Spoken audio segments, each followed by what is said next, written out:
Hagar and the Syrophoenician woman knew about making a way out of no way. Hagar knew as she escaped her enslavers into the desert wilderness after being raped by Abram at Sarai's bequest for a child by him with her. In the wilderness, God saw her and spoke of her future to come, and the future of her unborn wild child, Ishmael, who would not be a slave. He would be like a wild ass.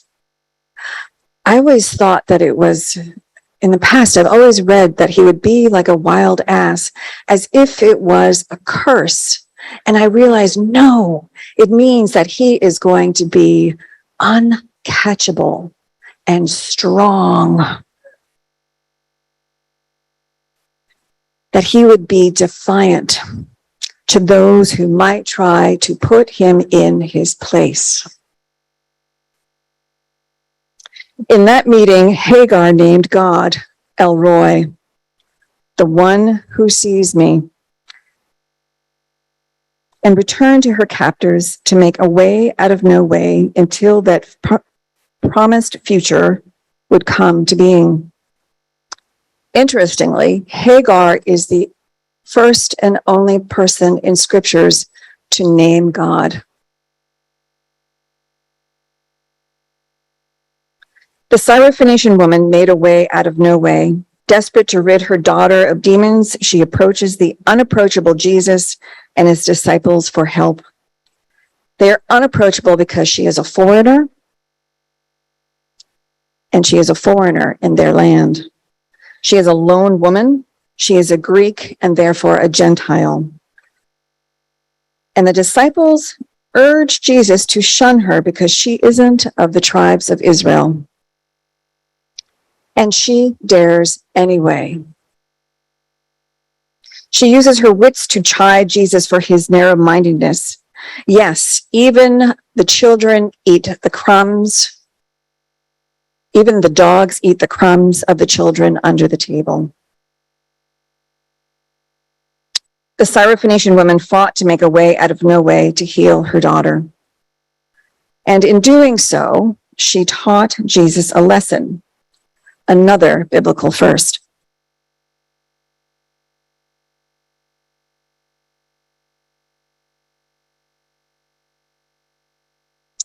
This so-called lowly woman taught God's incarnation on earth a lesson.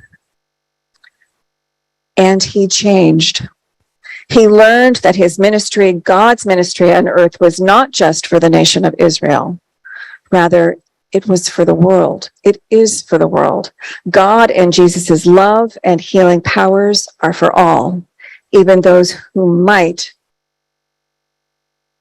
who he was taught to consider unclean, foreign, not the culturally approved gender, or of a different religion or culture. And as in Hagar's time and the Syrophoenician woman's time, many must still make a way out of no way. And passing is one tool used to survive in a nearly unsurvivable world if you don't have the right skin color, power, or money.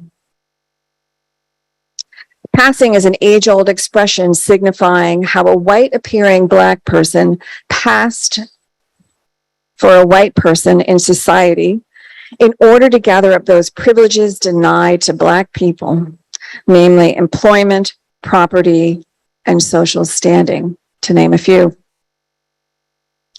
And the price of such belonging requires us to sacrifice parts of ourselves in order to survive.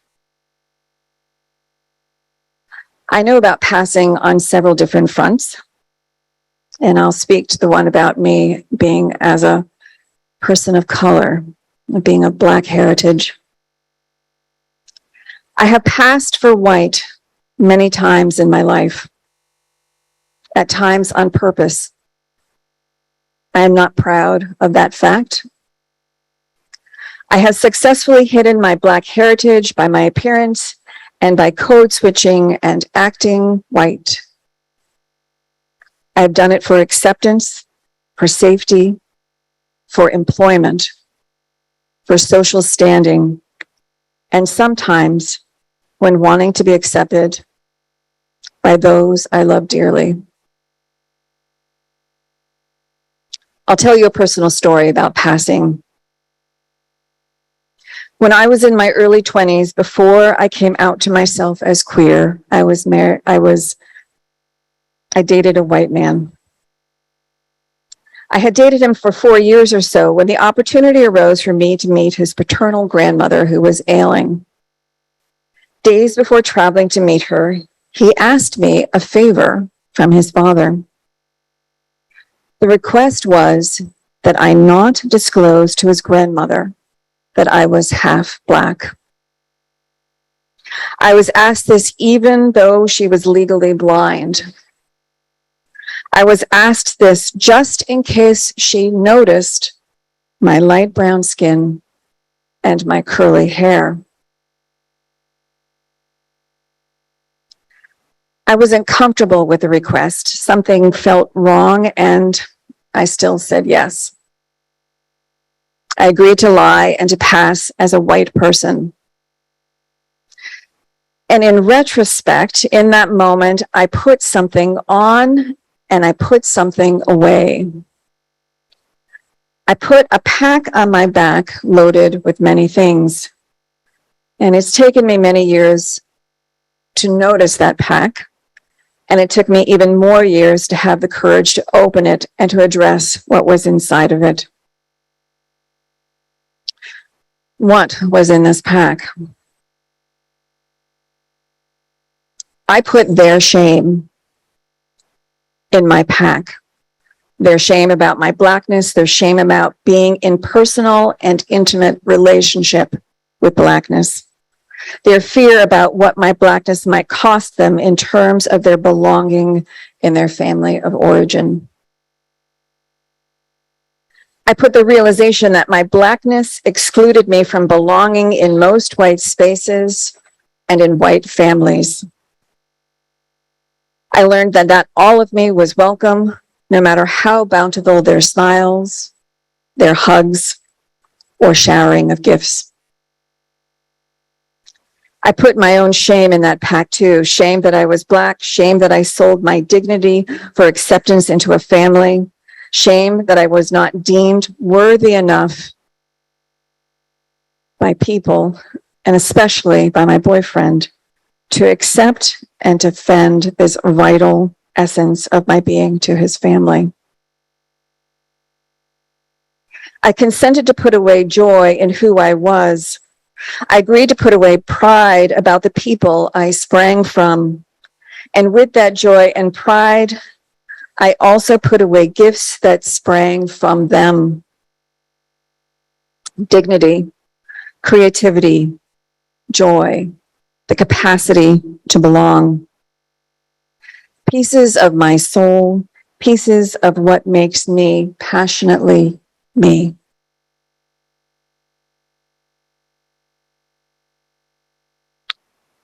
I hid all these hurts and these pieces of my soul in that damned bag. And as with all healing, it's a process, and I still unpack that bag and find new things. And this is what we do, my beloveds. Oftentimes, so we may survive, whether it is emotionally, physically, we sell, give away, hide parts of ourselves in order to survive. Sometimes we hide our racial or ethnic background. Sometimes we hide our sexual orientation. Sometimes it is our true gender. Sometimes it is our love for something others deem foolish, our passion for music, dancing, or even writing that we give up for more acceptable and lucrative pursuits. We do this to get what we need to live with as much dignity and safety as we can, sometimes to keep what we have, Sometimes it's about having a roof over our head with healthy food on the table, having the job that fulfills us or provides us with a livable wage.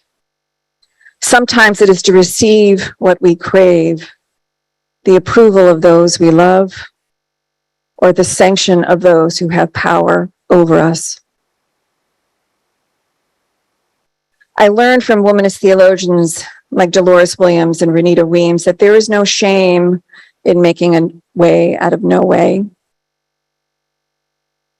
And even though I know that intellectually, I still feel that shame that I do this or that I have done this.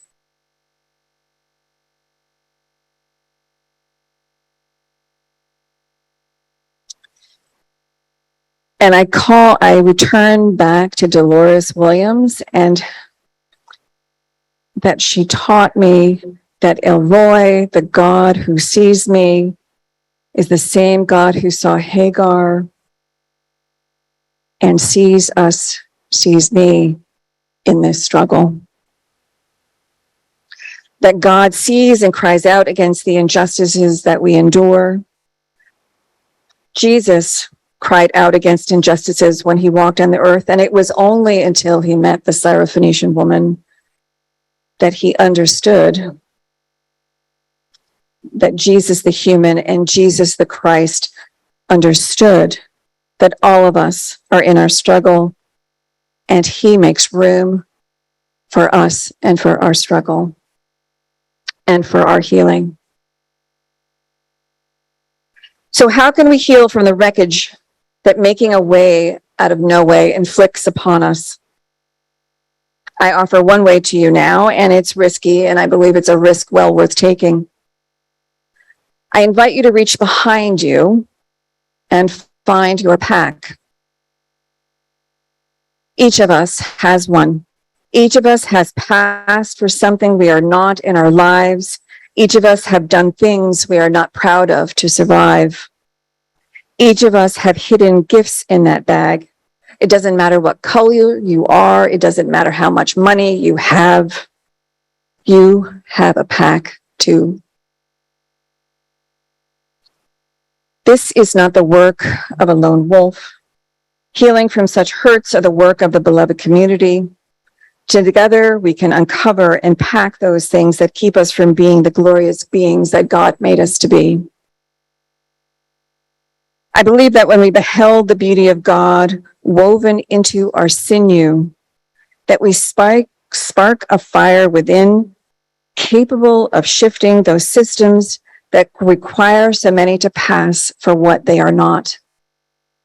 That we can shift the system that requires many of us to make a way out of no way, that forces us to simply pass muster, to be adequate, to be the same, rather than unique and glorious. So when you find your pack, and maybe you feel I have hubris in suggesting that you have a pack, remember that you are a beloved child of God and take a look inside. Yes, there are hurts inside that will be hard to bear, and there is so much beauty too. Our love and that of God are antidotes to what hurts you might find there: pain, rage, disgust, grief, shame. And we will be with you. God will be with you as you find your seeds of glory, as you find your joy and delight, your creativity, your dignity, your sense and ability to belong, unconditional love, laughter. My hope is that you plant your seeds deep in the dark seed, in the dark soil of your soul in order to grow. We will water these seeds with the Holy Spirit together. We need your gifts to blossom in this world. We need I the am glorious brave, you. I am bruised, I Amen. am who I'm meant to be. This is me. Look out, 'cause here I come. And I'm marching on to the beat I drum. I'm not scared to be seen. I make no apologies. This is me. Oh, oh, oh.